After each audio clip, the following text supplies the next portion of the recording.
My Precious, hoje eu vou falar dele, Senhor dos Anéis, Lord of the Rings RPG chega pra D&D.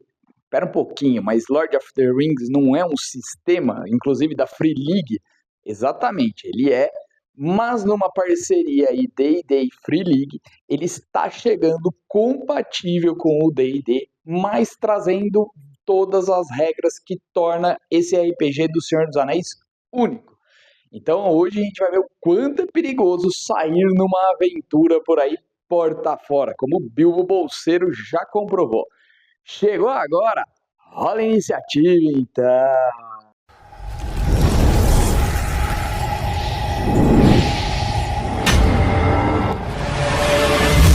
Ele vai chegar com tudo que você já conhece do Senhor dos Anéis RPG, ou se você não conhece, vou dar um resumo rápido. Ele chega principalmente com as regras de ponto de sombras, os conselhos e também as jornadas. Afinal, na Terra-média, a jornada é um grande perigo e conforme as suas escolhas pode ocorrer muita coisa. Vou dar um resuminho mais para frente sobre isso.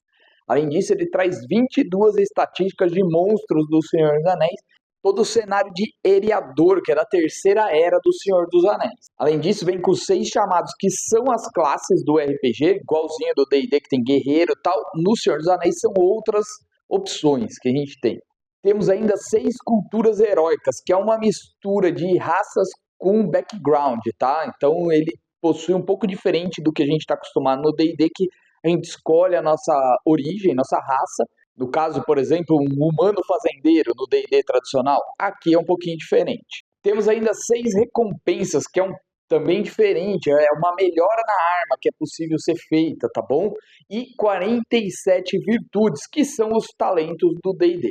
Bom, Eriador, terceira era, que época que nós estamos falando? Então a gente está nesse gap de tempo entre quando Bilbo já estava de posse do anel até chegar nas mãos de Frodo quando ele começa a jornada dele do Senhor dos Anéis. Mas sabe o que é precioso de verdade? É você estar aqui inscrito no canal com a gente. Isso é muito importante para nós, dá uma força gigantesca, ajuda o canal a crescer, ajuda que ele seja entregue para mais gente e que os conteúdos de RPG ajudem mais gente e também difunda o nosso hobby aí para mais pessoas que possam entrar novos jogadores. Então é muito importante você estar aqui junto com a gente, comentando, compartilhando, dando o seu like, estando aqui junto com a gente. Então veja se você está inscrito no canal, clica aí no Necromante no cantinho da tela ou no inscreva-se e vem fazer parte da maior legião de mortos-vivos do RPG do YouTube. E várias mecânicas são muito interessantes. Uma delas dos patronos, que faz com que são seres poderosos que já enfrentam a sombra, possam auxiliar vocês na sua jornada, tá? E aí o que você recebe? Conselhos, você recebe alguns bônus, benefícios por ter ele como patrono. Você pode ter Bilbo Bolseiro como um patrono seu, Gandalf o Cinzento, afinal ele ainda não se tornou o branco, e até mesmo Tom Bombadil pode vir fazer parte aí, ou seja, figuras mitológicas da história de Tolkien. Um dos grandes pontos de diferença é os pontos de sombra, é a ameaça da sombra, a ameaça de Mordor, né, de Sauron.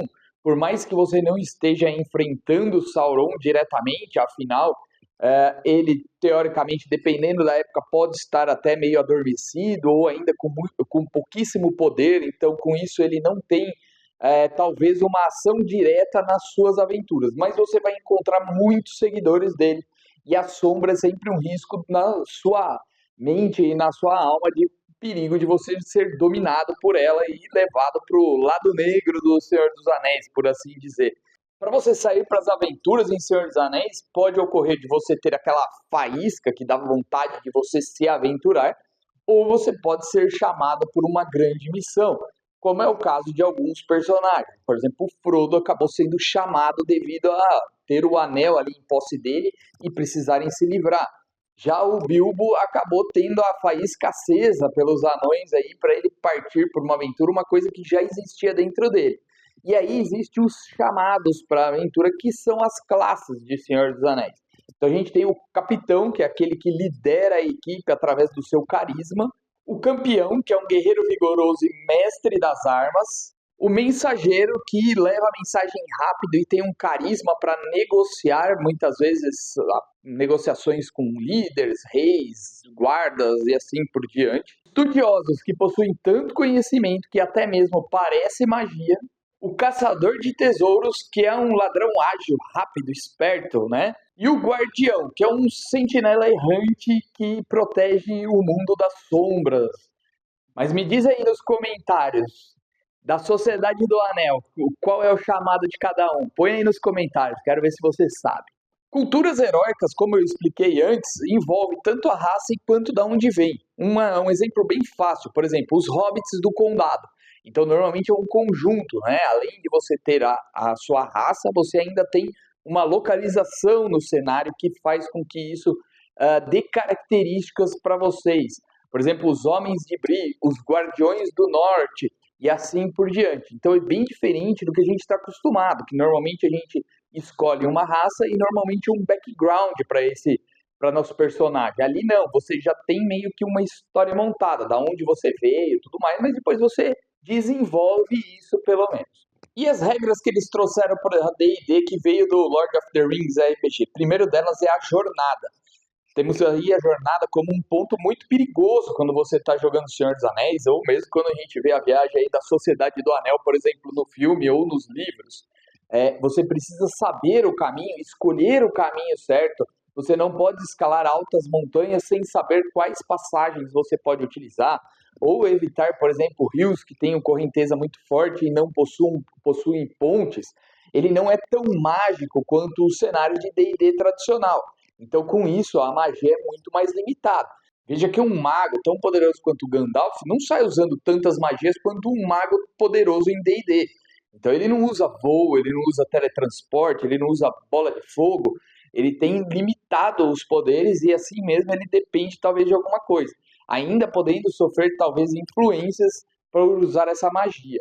Outra regra interessante é os conselhos. É meio que um momento de discussão entre duas partes. Existem regras para seguir isso daí, para chegar numa conclusão de como acabou isso. Então, existem algumas fases que são seguidas e com isso vai determinar como que ocorreu aquela conversa. Então, vamos dizer que a sua companhia chega a um local onde tem um rei, por exemplo, em Rohan.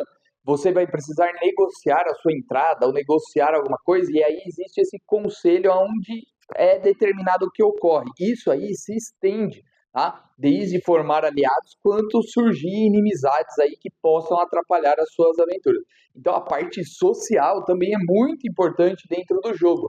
E o que pode ser chamado de fase da sociedade também é uma outra regra. Quando você está se recuperando, aquele entre aventuras pode durar dias, semanas, até mesmo meses. Você pode escolher o que você está fazendo nesse período e isso aí vai te trazer um benefício durante o jogo. Então, por exemplo, você pode passar esse tempo estudando mapas e com isso descobrindo caminhos para a sua jornada, facilitando na hora da jornada você ter mais escolhas de caminhos que você pode seguir.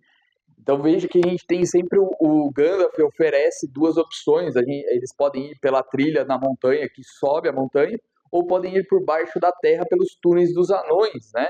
E a gente vê que eles seguem dois caminhos e acabam tendo as suas dificuldades pelo caminho. Então você pode estudar mapas para, por exemplo, ter mais caminhos, mais opções, ou você pode, por exemplo, apenas descansar para tirar a sombra de você, né? Porque em alguns momentos, alguns pontos temporários de sombra podem surgir e dependendo da quantidade de sombra que você tem, você pode ter danos permanentes. Como eu falei, você pode passar para o outro lado, né? Ser aí tentado por Sauron, que como a gente viu, por exemplo, na série Anéis do Poder, ele tem uma lábia muito boa e ele normalmente é um inimigo que funciona através da conversa, enganando ou procurando convencer, né, que eles sigam os seus próprios desejos. Ele consegue muitas vezes pegar fraquezas, né, das pessoas, tanto dos elfos quanto dos humanos, e fazer com que a ambição deles, o que eles querem alcançar, torne-se real e que funcione para as ambições dele. Então pode ocorrer com você. Você pode até mesmo escrever músicas que podem trazer benefícios para vocês, pode ajudar de repente a convencer um rei, uma música bonita, não sei. Tem várias vantagens que pode ocorrer que você pode trabalhar nesse tempo meio que parado, naquele tempo que a gente normalmente dá um salto no tempo. ele serve para alguma coisa aqui nas regras do Senhor dos Anéis. Mas me diz aí nos comentários o que você achou. Você achou legal? O que você está achando, por exemplo, do D&D estar trazendo coisas de outras editoras, de outros escritores de fora do D&D para dentro deles? Alguns materiais muito conhecidos, de muita qualidade. Por exemplo, eu já falei algumas coisas, eu já falei de algumas coisas que trouxeram da Bold Press. Eu vou deixar até um vídeo aqui que a gente fala alguma coisa sobre isso para vocês. E me diz aí nos comentários se você está gostando dessa ideia deles ou se você acha que é mais um erro que a Wizard está cometendo. Se você ficou até agora no vídeo e ainda não é inscrito, agora é a hora de se inscrever. O Necromante vai surgir aqui no centro, clica nele, vem fazer parte da horda. A gente vem trazendo aí conteúdos, notícias, novidades, criações nossas, da nossa cabeça. Tudo que você puder imaginar ligado a RPG, a gente está procurando trazer para vocês aqui. Espero que tenham gostado. Até a próxima e que rolem os dados!